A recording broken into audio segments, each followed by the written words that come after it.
Hi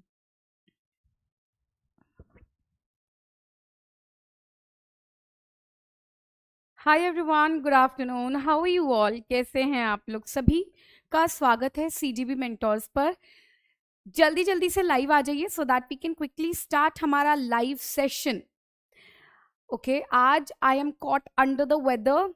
it has been raining since 2 days now and I am perfectly audible, perfectly visible, right? So I'm all packed.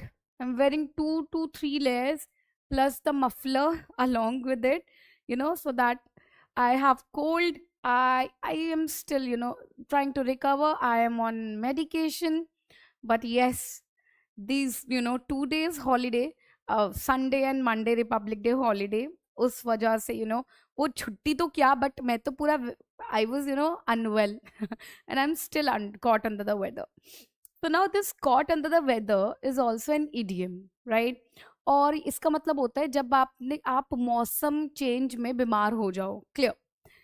तो आज की class इसी पर start करते हैं, इसी इडियम के साथ स्टार्ट करते हैं और क्लास शुरू करेंगे हमारे वोकैब वर्ड्स के साथ प्लस फ्रेजल वर्ड्स के साथ. Then we will do the news. अब जो न्यूज़ है वो कल की है, 27th, आई मीन 27th की है. Today is 27th. और कल जो हुआ था उससे रिलेटेड की आज न्यूज़ है जो आज पब्लिश हुई है. सो द हिंदू से ही मैं लेकर आई हूँ. एडिटोरियल के सेक्शन में जो लेफ्ट हैंड साइड में कॉर्नर होता है, आप लोग क्रॉस चेक कर सकते हैं कभी भी, ठीक है, कि मैम कब की न्यूज़ लेकर आई है. तो अगर आपको क्रॉस चेक करना हो, विश्वास ना हो, हम लोगों के बीच का विश्वास कायम करना हो, तो क्रॉस चेक कर लेना. ठीक है, शुरुआत करेंगे बेटा हमारे पहले वर्ड से. और जितने भी वोकैब वर्ड्स हैं, जितने भी आप लोगों के गॉड जस्ट अ सेकेंड, जितने भी आप लोगों के वोकैब वर्ड्स हैं, जितने भी आप लोगों के फ्रेजल वर्ड्स हैं, वो सभी के सभी मैंने आप लोगों के उसी न्यूज में से, उसी पैसेज में से उठाए हैं, राइट? तो you don't have to worry about it. जब आप पैसेज पढ़ेंगे तो आपको खुद ब खुद क्लियर हो जाएगा. शुरू करेंगे बेटा. रिफ्लेक्टेड ऑन हमारा सबसे पहला वर्ड है बेटा, रिफ्लेक्टेड ऑन. रिफ्लेक्टेड ऑन का मतलब क्या होता है? Thought deeply about, revived thoughtfully. Okay fine. Reflected on मतलब रिफ्लेक्ट करना किसी चीज पर, मतलब कि किसी भी चीज पर सोच विचार करना. ठीक है, डीपली किसी भी चीज पर सोच विचार करना. ठीक है. सो अब यहाँ पर रिफ्लेक्ट करता है, तो जब आप मिरर में देखते हो तो आपकी रिफ्लेक्शन आपको आती है, तो दैट मीन्स ये मिरर है, आप इसके सामने खड़े हो तो वो रिफ्लेक्ट बैक कर रहा है. Right everyone? जब आप किसी चीज के बारे में ज्यादा सोचो, डीपली सोचो, that is reflected on. Clear? Next is बेटा touched upon. Next is touched upon. Touched upon का मतलब क्या होता है? Mentioned briefly without detail. ठीक है, टच्ड अपॉन मतलब हल्का सा छू दिया. एक गाना याद है, छू कर तेरे मन को, तो बेसिकली हल्का सा छू दिया. क्लियर? उसमें भी राहत मिल गई. क्लियर? सो मेंशन्ड ब्रीफली, बिना डिटेल के, बिना डिटेल के मेंशन कर दिया. ब्रीफ मतलब क्या होगा बेटा? In short. ब्रीफ मतलब क्या होगा बेटा? In short. ठीक है, तो इन शॉर्ट ब्रीफ कर दिया बिना किसी डिटेल के. Trick, light touch no depth. तो जब हम, हमारा एक लाइट टच होता है तो उसके अंदर ज्यादा गहराई थोड़ी होती है. क्लियर? नेक्स्ट आता है बेटा paid tribute to. Paid tribute to का मतलब क्या है? जब हम रिस्पेक्ट एक्सप्रेस करते हैं, हम किसी चीज को जब एडमायर करते हैं, ठीक है, हम जब ऑनर देते हैं किसी को. ट्रिब्यूट का मतलब क्या हुआ? कि हम जब किसी को ऑनर दे रहे हैं. क्या दे रहे हैं बेटा? ऑनर दे रहे हैं. दैट इज जब हमने पेड ट्रिब्यूट टू, मतलब कि जब हमने एक्सप्रेस करा अपना रिस्पेक्ट, अपना ऑनर, एडमायरेशन कितना है हमको किसी चीज के प्रति, एक्सप्रेस्ड रिस्पेक्ट. क्लियर? क्लियर हुआ? अब फॉर एग्जाम्पल आप लिख सकते हो president the president of our India Draupadi Murmu, okay, paid tribute to the dignitaries, मतलब कि जो हाई ऑफिशियल्स होते हैं. Now held as. Held as का मतलब होगा पब्लिकली प्रेज्ड और वेलकम्ड. हेल्ड एज का मतलब क्या होगा? जब आप पब्लिकली प्रेज हो रहे हो या फिर आपको पब्लिकली वेलकम किया जा रहा है. People shouted praise. For example, जब हमारा इंडियन फ्लैग, नेशनल फ्लैग को अनफर्ल करा, एवरीवन हेल्ड, है ना? तो पीपल हेल्ड, शाउटिंग प्रेज. जब बहुत ज्यादा पब्लिकली आपको प्रेज मिले, जस्ट फॉर एग्जाम्पल क्रिकेट में आप लोग देखते हैं कि जो लोग होते हैं चीयर करते हैं हमारे क्रिकेटर्स को, बैट्समैन को, बॉल पर्सन को, एंड उसको बोलते हैं कि जब पब्लिकली तुम्हें प्रेज मिल रहा हो तो that means when you use this word held as. Now credited to. Credited to का मतलब होता है जब क्रेडिट गोस टू, ठीक है? डेबिट व्हाट कम्स इन, है ना? Attributed success to someone. अब देखो क्रेडिटेड टू का मतलब क्यों? क्रेडिट, डेबिट मतलब कि पैसा चले जाना, क्रेडिटेड मतलब कि पैसा आना बैंक में. क्लियर? क्लियर? डेबिट जैसे एग्जिट हो गए, पैसे बैंक से निकल गए, क्रेडिट मतलब कि पैसे आ गए. Clear everyone? अब नाउ जब हम सक्सेस किसी को एट्रीब्यूट सक्सेस टू समवन, ठीक है? तो क्रेडिट गोस टू, तो किसी का अकाउंट में क्रेडिट जाता है ना, है ना? Credit goes to this account, right everyone? तो क्रेडिटेड टू मतलब जब हम किसी को सक्सेस प्रेज करते हैं. Clear? Clear? Well on track. Well on track का मतलब क्या होगा? Progressing satisfactorily towards a goal. जब आप प्रोग्रेस कर रहे हो टूवर्ड्स योर गोल, जब आप प्रोग्रेस कर रहे हो सेटिस्फैक्शन के साथ अपने गोल के प्रति. ओके, आपका गोल यहाँ है और प्रोग्रेस हो रहा है आपको, and you are satisfied also. Train moving correctly, एक प्लेटफॉर्म है उस पर ट्रेन अच्छे से चले जा रही है, तो that means well on track. तुम सही ट्रैक पर हो, तुम सही ट्रैक पर हो. दैट मीन्स कि तुम्हें प्रोग्रेस मिले जा रही है जिस भी राह पर तुम चल रहे हो, and you are satisfied with that. Clear? And you are satisfied with that. Next is found special mention. Found special mention का मतलब क्या होता है? जब आपको एक पर्टिकुलर रिकग्निशन मिले, जब आपको एक पर्टिकुलर रिकग्निशन मिले, that is found special mention. ठीक है? स्पॉटलाइट मिल जाए. क्या मिल जाए बेटा? स्पॉटलाइट मिले. तो स्पॉटलाइट पर्टिकुलर इंसान को, इंडिविजुअल को मिलती है, राइट?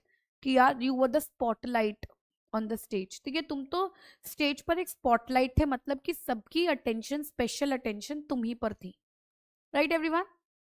तो अब फाउंड स्पेशल मेंशन का मतलब वही होता है जब पर्टिकुलर रिकग्निशन मिले. क्लियर? क्लियर? नेक्स्ट आता है बेटा invoked the idea of. Invoked the idea of, इसका मतलब होता है जब हम रेफर करते हैं किसी भी कॉन्सेप्ट को टू सपोर्ट एन आर्ग्यूमेंट. ठीक है? For example you have to argue. आपका कोई आर्ग्यूमेंट चल रहा है और उस आर्ग्यूमेंट में आपने क्या करा? किसी भी कॉन्सेप्ट को रेफर करा जो आपके आर्ग्यूमेंट को सपोर्ट करेगा. इन्वोक्ड द आइडिया ऑफ मतलब कि बैकअप के लिए आइडिया रखना. ठीक है? When you are calling an idea for backup, कि बैकअप सपोर्ट होना चाहिए, तो सपोर्ट के लिए आपने एक रेफरल आइडिया दे दिया, एक कॉन्सेप्ट बता दिया just for the support. Clear? Revisit the ideals. Revisit the ideals, इसका मतलब क्या होता है? व्हेन वी री एग्जामिन फंडामेंटल प्रिंसिपल्स. अच्छा, रीविजिट द आइडियल्स मतलब कि फाउंडेशन की बात समझ लो, जैसे बेसिक्स बोल दो या फिर फाउंडेशन पर चले जाओ. ठीक है? तो बेसिक पर वापस जाना, रीविजिट द आइडियल्स, तो दैट मीन्स री एग्जामिन करना वो basic foundational principles. Right everyone? Clear? Right everyone? Clear? Now next is delivering on. Delivering on का मतलब होता है व्हेन सक्सेसफुली फिलिंग प्रोमिसेस और कमिटमेंट्स। जब आप व्हेन यू आर, आप किसी को कमिट कर रहे हो, ठीक है, और उन प्रोमिसेस को आप फुलफिल भी कर रहे हो successfully, and that is delivering on. Clear? Clear everyone? तो आपने चाहे किसी से प्रॉमिस करा हो या कमिटमेंट करा हो, उसको सक्सेसफुली फुल कर रहे हो, पूरा कर रहे हो, दैट इज डिलीवरिंग ऑन। तो जो प्रॉमिस किया है उसको पूरा निभा भी रहे हो। Must not ignore. Must not ignore का मतलब होता है जब आप अफोर्ड नहीं कर सकते हो उसको नजरअंदाज करने की। किसी भी चीज को जब आप नजरअंदाज ना कर सको तब आप यूज करोगे मस्ट नॉट इग्नोर। तो ये एक रेड फ्लैग वार्निंग समझ लो। You must not ignore. Must आपका मॉडल है और वो आपको आपकी ड्यूटीज बताता है, पर्सनल ड्यूटीज, राइट एवरीवन? तो पर्सनल ड्यूटीज जब आपको बिल्कुल इग्नोर नहीं कर सकते हो then you use must. Next is persist even in. ठीक है, परसिस्ट इवन इन मतलब वो प्रॉब्लम्स जो जाती ही नहीं है, समझे? Persist even in the difficult time. ठीक है, कॉन्टिन्यू डिस्पाइट टाइम और प्रोग्रेस मतलब कोई चीज वो पॉजिटिव भी ले सकते हो, नेगेटिव भी ले सकते हो, कॉन्टिन्यूसली परसिस्ट कर रही है। मतलब कि चाहे आप चाहे टाइम देख लो, प्रोग्रेस देख लो, यू नो फेलियर देख लो, बट वो अभी भी आपके साथ ही है, परसिस्ट आपके साथ कर रही है। वो प्रॉब्लम्स जो आपको रिफ्यूज ही नहीं करती, मतलब वो जाती ही नहीं है छोड़कर। ठीक है, so you continue despite time और प्रोग्रेस। तो कुछ भी देख लो, आप कॉन्टिन्यू करते जा रहे हो, यू आर परसिस्टेंट। परसिस्टेंट का मतलब क्या होता है? लाइफ में जितने भी हर्डल्स, ऑब्स्टेकल्स आपके लाइफ में आ जाए, you are persistent towards your goal, मतलब टूवर्ड्स समथिंग, कि आप रुक नहीं रहे हो, you are continuing despite the hurdles, obstacles in your life. Clear? Next is overshadow the. Overshadow the. Overshadow करना मतलब कि, ओवरशैडो मतलब कि शैडो ज्यादा है, बड़ी शैडो है। ठीक है, अब बड़ी शैडो मतलब कि आप किसी को डोमिनेट कर सकते हो। ठीक है, तो आप किसको ओवरशैडो करना मतलब डोमिनेट करना किसी की अटेंशन किसी चीज से, डोमिनेट कर देना, डाइवर्ट कर देना किसी की अटेंशन किसी चीज से। रीशैडो कर देना, बिग शैडो छोटी शैडो को हटा देती है। ओके, अब ये मेरी शैडो है और इसके पीछे की ये शैडो है, तो इस बिग शैडो, ये बिग शैडो हम 100% आपकी ये स्मॉल शैडो को हटा देगा, राइट एवरीवन? तो ओवर शैडो कर देना मतलब डोमिनेट कर देना किसी की भी अटेंशन किसी चीज से, राइट? क्लियर हुआ? बताना मुझे। नाउ नेक्स्ट इज बेटा should not be allowed to. Should not be allowed to, इसका मतलब होता है स्ट्रॉन्ग एडवाइजरी या फिर cautionary stance. He should not be allowed to कब यूज करते हैं? जब स्ट्रॉन्ग एडवाइजरी हो किसी भी चीज की, आप स्ट्रॉन्ग एडवाइज हो कि यार ये नहीं कर सकते, you can not do this, you should not be allowed to, ये नहीं कर सकते हो, तब आप बेसिकली यूज करते हो, right? Next is undermine the ideals. Undermine the ideals का मतलब होता है when you gradually weaken core principles. ठीक है, अंडरमाइन द आइडियल्स। आइडियल्स के लिए आप एक वर्ड यूज करो that is basics. Basics use करो, बेसिक्स यूज करो। तो वो जो बेसिक्स हैं वो अंडरमाइन हो रहे हैं, मतलब माइनस हो रहे हैं, मतलब कि वीक हो रहे हैं। तो साइलेंट डैमेज हो रहा है, ग्रेजुअल स्लो प्रोसेस कम होते जा रहा है। क्लियर? क्लियर? चलो, next is, okay fine, so we have these question answers that we are not supposed to do it right now. This has to be done after the passage. It's okay. Alignment pages ऊपर नीचे हो गया होगा. Now let's quickly do this. Fractious. Now we have these phrasal words. Okay, ये क्या है बेटा? आप लोगों के phrasal words हैं. क्या है? Phrasal words. Now we will do the phrasal words, right? Let's start. Fractious का मतलब क्या होता है? फ्रैक्शियस का मतलब, अब आप देखो, फ्रैक्शियस से आपको याद आएगा फ्रैक्चर, हाँ, फ्रैक्शियस से आपको फ्रैक्चर याद आएगा, मतलब कि कोई प्रॉब्लम, हाथ में फ्रैक्चर हो जाना, पैर में हो जाना, मुंह में हो जाना, बोन, किसी भी बॉडी पार्ट की बोन में हो जाना, तो फ्रैक्चर हो जाना। फ्रैक्चर कब होता है? जब आपकी कोई भी बोन टूट जाती है, राइट। तो फ्रैक्शियस जब आपका इंटरनल डिविजन्स में बहुत ज्यादा प्रोन टू कन्फ्लिक्ट हो, समथिंग प्रोन टू कॉन्फ्लिक्ट की प्रॉब्लमैटिक बहुत ज्यादा हो, तो फ्रैक्शियस में फ्रैक्चर हो जाता है, बोन टूट जाती है, बहुत ज्यादा प्रॉब्लमैटिक हो जाता है। और जब प्रॉब्लमैटिक हो जाता है तो कुछ भी हो सकता है। So then you have to keep it in your mind कि जब हम प्रोन होते हैं हम इजिली कॉन्फ्लिक्ट में पड़ सकते हैं, दैट इज फ्रैक्शियस। क्लियर हुआ? बताओ। नेक्स्ट इज पेन, ठीक है, पेन, ओके। अब ये क्या होता है? अब यहां पर ये कब यूज करा जाता है? जब हम सॉन्ग ऑफ एक्सेसिव प्रेज, जब हम किसी को बहुत ज्यादा प्रेज करते हैं, एक्सट्रीमली प्रेज जब करना, किसके माध्यम से? सॉन्ग के माध्यम से, जब हम बहुत ज्यादा एक्सप्रेस करते हैं, then it is called paeans. Clear? It is not a peon, it is paeans. Next is reuse. Reuse से ही समझ आ रहा है, मतलब कि रीयूज। अब रीयूज है ना, देखो रीयूज समझ आ रहा है, ऐसे रीयूज से हमारा रीयूज हो गया, समझे ट्रिक। अब यूज ऑफ क्या है? अब रीयूज क्या कर रहे हैं हम, कैसे ट्रिक को यूज करना है, ठीक है। तो अ क्लेवर ट्रिक समझ लो, ठीक है। यूज ऑफ ट्रिक है और वो जो ट्रिक है क्लेवर ट्रिक है, ठीक है। क्लेवर ट्रिक से आपने किसी को धोखा देकर जीत लिया, जैसे कि ब्लफ कर रहे हो किसी को, 420 का ताश खेल रहे हो, कार्ड्स खेल रहे हो, 420 खेल रहे हो, आप किसी को डिसेप्ट कर रहे हो, धोखा दे रहे हो, क्लेवर ट्रिक से धोखा दे रहे हो, ओके। यूज से याद कैसे रखोगे? र से री, यूज से यूज कर लेना, और कैसे यूज कर लेना? ट्रिक से यूज कर लेना। तो जब वो ट्रिक होगी वो क्लेवर ट्रिक होगी, राइट एवरीवन? क्लियर?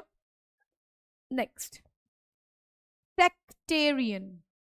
सेक्टेरियन मतलब, सेक्ट का मतलब क्या होता है? समथिंग रिलीजियस, है ना। सेक्ट मतलब रिलीजियस हो गया, okay. So based on rigid group और रिलीजियस डिविजन्स। सेक्टेरियम का मतलब क्या हुआ कि सेक्ट मतलब तो रिलीजियस हो गया, so when something is based on religious divisions, ठीक है, then it is called sectarian. Is it clear? Let me know in the comment section, everyone.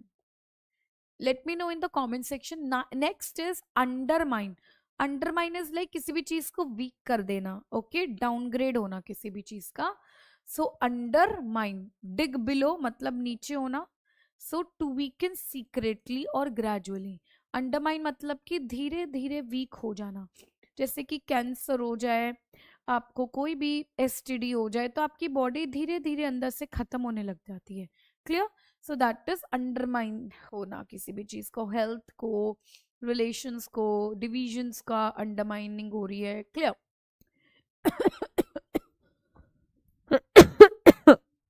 Sorry. Self congratulatory, इससे तो वर्ड को ही देखकर समझ आ रहा होगा।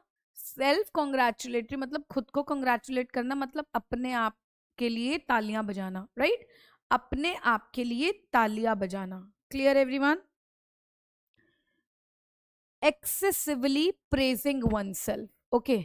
एक्सेसिवली प्रेजिंग वन सेल्फ, अपने आप की, खुद की, मियाँ मिट्ठू करना, खुद ही अपनी तारीफ करना, that is self congratulatory. Next is civilisation, okay. Civilisation, civil मतलब कल्चर, ढंग से रहना, कल्चरल ओवर सेंचुरीज। सिविलाइजेशन अच्छे से, सिविलाइजेशन कल्चर बिठाया हुआ है, लोग हैं सिविलाइज्ड हैं ओवर सेंचुरीज नाउ। तो अब ये लॉन्ग स्टैंडिंग कल्चरल आइडेंटिटी से रिलेटेड है और हेरिटेज से, कि भाई इस सिविलाइजेशन कौन सा हड़प्पा सिविलाइजेशन हो गया जैसे कि, तो that is a long standing cultural identity and heritage. तो just for an example for you to understand. Next is constitutional nationalism. Constitutional nationalism का मतलब क्या होगा भाई? देखो, नेशन कौन और कॉन्स्टिट्यूशन, नेशन और कॉन्स्टिट्यूशन से क्या बनता है? पीपल. इस कॉन्स्टिट्यूशन इस नेशन का है, राइट, और किसके लिए है बेटा? लोगों के लिए है. ठीक है. तो कॉन्स्टिट्यूशनल नेशनलिज्म का मतलब क्या हो जाएगा? Nationalism grounded in constitutional values rather than identity politics. Politics से ज्यादा लोगों के लिए वो वैल्यूज होना, that is constitutional nationalism.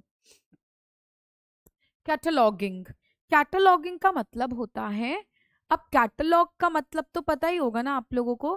Catalogue का मतलब एक ऑर्गेनाइज्ड लिस्ट. फॉर एग्जाम्पल, आप कोई हलवाई हो, आप easy way for you to understand, तो वो अपना कैटलॉग दे देता है. किसी कंपनी में जाते हो आप कि यार ये कपड़ों का कैटलॉग मिल जाता है कि ये ड्रेसेस है हमारे पास, इनमें से बता दो. So that is some organised list, right everyone. Cataloguing का मतलब क्या होता है? जब सिस्टमैटिकली किसी भी चीज की लिस्टिंग हो, जब सिस्टमैटिकली किसी भी चीज की लिस्टिंग हो, that is cataloguing. Clear? Next is discharging. Now it is related to duties. Discharging का मतलब क्या होता है? डिस्चार्ज होना. ओके. नाउ डिस्चार्ज मतलब कि कंप्लीट हो जाना. Discharge responsibility, fulfilling official, fulfil करना ऑफिशियल रिस्पॉन्सिबिलिटीज या फिर moral responsibilities. Okay. Here in this news का जो मैंने पैराग्राफ लिया है, वो डिस्चार्जिंग आपको ड्यूटीज के पर्सपेक्टिव में बात कर रहा है, और वो बताना चाह रहा है discharging here means when you discharge responsibility, that means आप फुलफिल कर रहे हो रिस्पॉन्सिबिलिटीज को, चाहे वो मॉरल हो, चाहे वो आपका ऑफिशियल हो. Now citizenry. Okay. Citizen then री. नाउ अब कलेक्टिव बॉडी ऑफ सिटीजन्स. ठीक है. तो सिटीजन हमारे ढेर सारे लोग, री हमारा एफिक्स हो गया, so that mean it's group. तो collective at a group of citizens is called citizenry, right. Next is federal character. Next is federal character. Federal का मतलब व्हेन वी, फेडरल गवर्नमेंट क्या होती है? मतलब कि shared government. Shared government is like federal government. Now federal character means when we power share structure between centre and state. जब centre और state share क्या शेयर कर रही है? पावर शेयर कर रही है, power, that is federal character. Clear? Next is prowess. Prowess is like exceptional strength.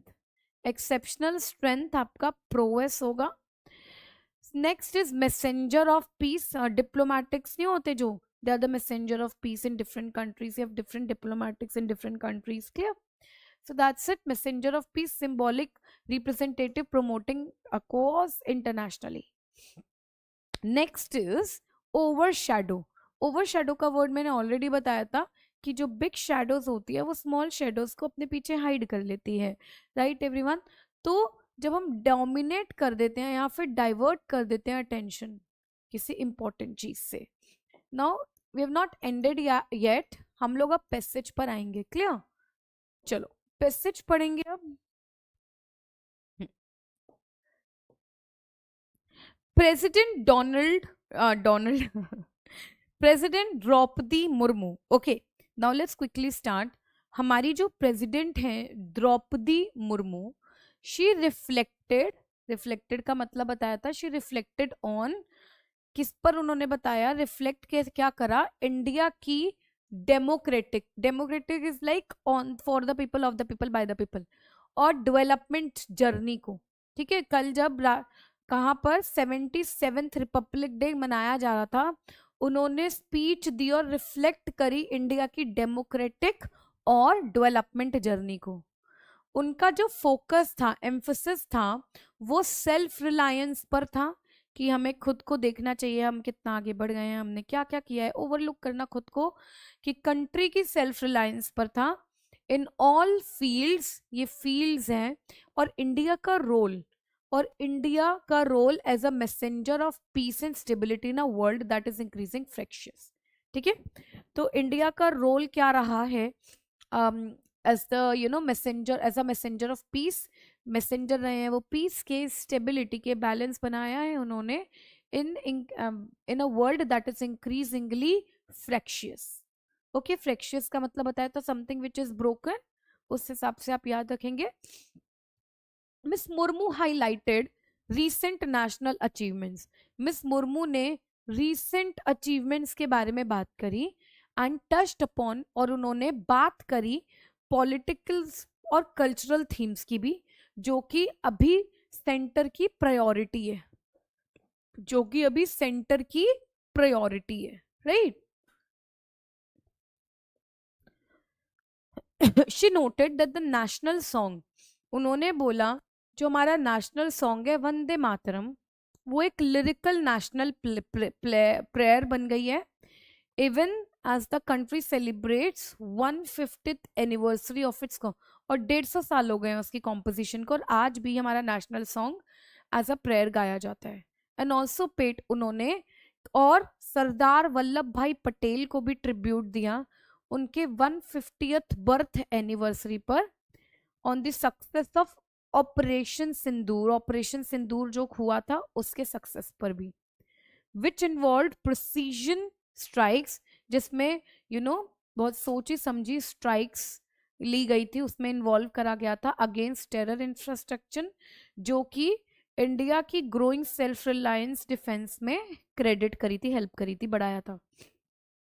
President ने बोला कि इंडिया का जो प्रोग्रेस है towards becoming third largest global economy, वो ट्रैक पर है, और इकोनॉमिक रिफॉर्म्स को कमेंड करा उन्होंने, अपलॉड करा, सच एज जो जीएसटी और न्यू लेबर कोड्स हैं उसके एग्जाम्पल दिए।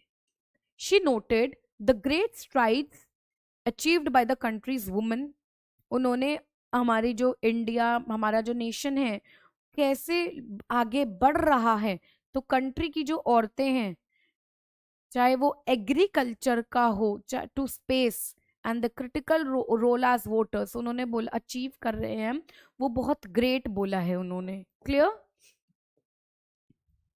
Farmers, sanitation workers, teachers, scientist, health care professionals को स्पेशल मेंशन दिया था उन्होंने। ठीक है, इन सभी को स्पेशल मेंशन दिया। The president invoke the idea of constitutional nationalism, republic day celebrations are an annual occasion, ये रिपब्लिक डे एक एनुअल ओकेजन है, okay, to revisit the ideal, revisit करते हैं जब हम कॉन्स्टिट्यूशन को और उसकी प्रोग्रेस को रिव्यू करते हैं, cataloguing the achievements of the country is motivating but also essential. Now economic growth और military prowess are not the sole markers, वो कह रहे हैं economic growth, just a second, वो कह रहे हैं इकोनॉमिक ग्रोथ या फिर मिलिट्री प्रोवेस जो है वो ही सिर्फ सोल मार्कर्स ही नहीं है प्रोग्रेस के।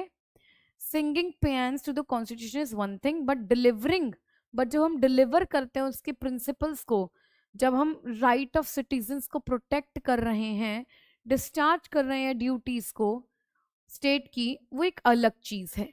The state in its self congratulatory posture as reflected in the president's speech must not ignore the many struggles of the citizenry, तो वो कह रहे हैं कि जो सेल्फ कॉन्ग्रेचुलेट कर रहे हैं ना, उनको इग्नोर नहीं करना चाहिए स्ट्रगल्स ऑफ द सिटीजनरी, जो 8th decade of the Republic में भी परसिस्ट करती हैं।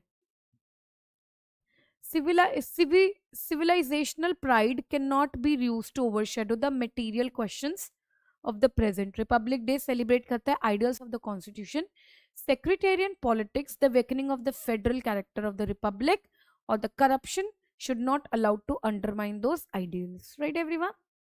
Clear? चलो, अब उसी के साथ अब हम क्या करेंगे, क्वेश्चंस करेंगे। This is question number 1। The author's primary concern, the author's primary concern regarding the president's speech, author का primary concern क्या है regarding the president's speech क्या है?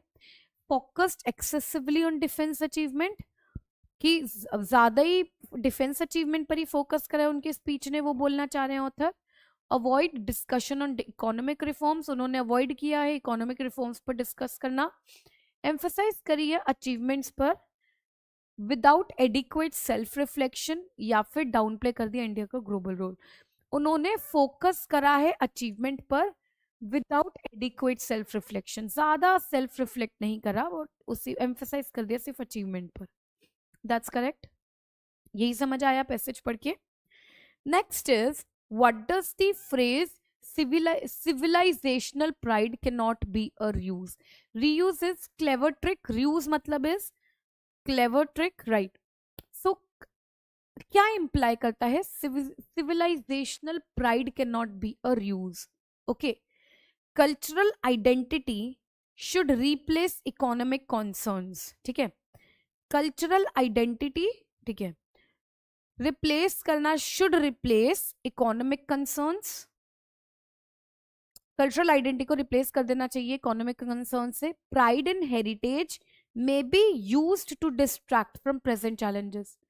जो हेरिटेज में प्राइड हो रही है वो भी यूज करा जाता सकता है प्रेजेंट चैलेंजेस से डिस्ट्रैक्ट होने में, use to distract. Civilization is more important, pride can not be a use. Okay, clever trick. Civilizational pride basically इसका मतलब यही है ना कि प्रेजेंट क्लेवर ट्रिक से प्राइड एंड हेरिटेज जो है उसको यूज करा सकता है from present challenges. Now next is which of the following best captures the author's attitude. I am reading it for you. मेरा ध्यान ही पूरा यहाँ पर है, ठीक है. तो ये मत सोचना कि मैं यहाँ पर देख नहीं रही, स्क्रीन पर नहीं देख रही, तुम लोगों को नहीं देख रही हूँ. It's just I am reading. I am also, मेरा एक फंडा है और एक रूल है, कभी भी न्यूज मतलब बेसिकली क्वेश्चंस पढ़कर मत आओ और प्रिपेयर होकर मत आओ, ऑन द स्पॉट करो, सो दैट मैं जिस लेवल से समझकर आंसर दे रही हूँ तुम लोग भी उसी तरीके से करो. Okay, you get to understand then. अगर मैं ऑलरेडी इतना ज्यादा 100% पूरा एक एक वर्ड प्रिपेयर कर आ गई ना, तो क्या होगा, मुझे ऑलरेडी आंसर पता होंगे. सो व्हाट इज बेटर कि पैसेज पढ़ो, न्यूज पढ़ो एक बार ऑफ कोर्स, लेकिन क्वेश्चंस जो हैं उनके आंसर्स मत ढूंढो पहले से ही, वो तुम्हारे सामने ही करो.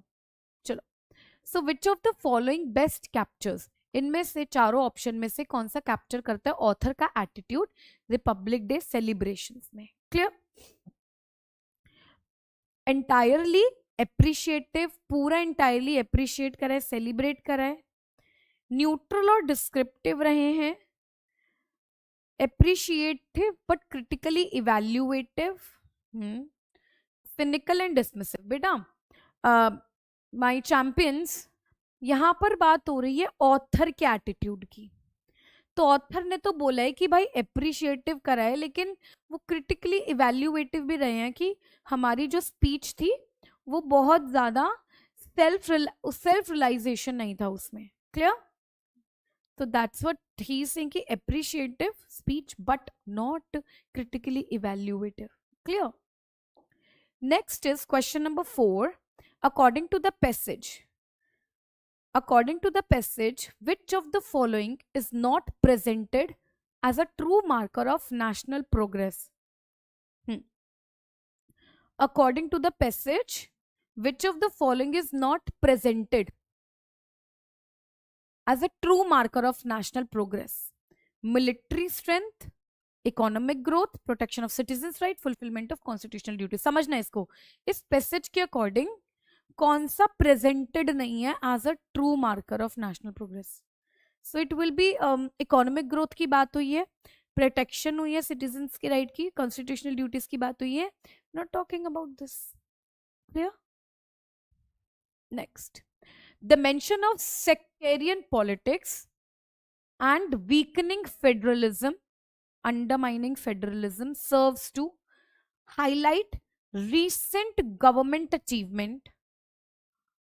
ये जो मेंशन है ना सेक्टेरियन पॉलिटिक्स का और वीकनिंग फेडरलिज्म का, वो सर्व करता है to highlight recent government achievements, justify करने में constitutional nationalism, caution against threats to constitutional ideals, praise political stability. भाई जो सेक्टेरियन पॉलिटिक्स और वीकनिंग फेडरलिज्म है ना, वो सर्व करती है caution against threats of constitutional ideas. Right? Clear? Clear everyone? समझ आया ये चीज? अब वेल, ये हमारे सेक्शन, हमारे पैसेज में था. एंड जितने भी ये क्वेश्चंस है ना बेटा, you will not get to find it directly from the passage. Remember, पूरा पैसेज पढ़ने समझने के बाद, these are called inference based questions, तब आपको समझ आएगा. तो फॉर एग्जाम्पल, आप लोग एग्जाम प्रिपेयर कर रहे हो, उधर कॉम्प्रिहेंशन आ गया, तो हम तो आपको बहुत डिफिकल्ट लेवल पर प्रिपेयर कराते हैं, लेकिन आप लोगों को इतना प्रिपेयर करना है कि भाई डायरेक्टली आप लोगों को सेंटेंस नहीं मिल रहा है, आपके आंसर नहीं मिल रहा है. You read the whole passage और अपने दिमाग से फिर आपको बताना है कि यार अच्छा, इसमें ऐसा इसका इम्प्लाई कर रहा है, तो हमने ये पैसेज से समझा है, तो दैट मीन्स ये आंसर होना चाहिए इसका. लिखा हुआ नहीं मिलेगा पैसेज में आपको. राइट? तो the class ends here. Right everyone? Thank you so much everyone. Bye. 3 बजे आ रही हूँ. इनफैक्ट मैंने सीरीज शुरू करी है आज से, अपना एसएससी का प्रीवियस ईयर क्वेश्चंस की सीरीज शुरू कर दी है. आज से मैं आप लोगों को पीवाईक्यू कराने वाली हूँ हर रोज 3 बजे सीजीबी की चैनल पर. ठीक है? बाय.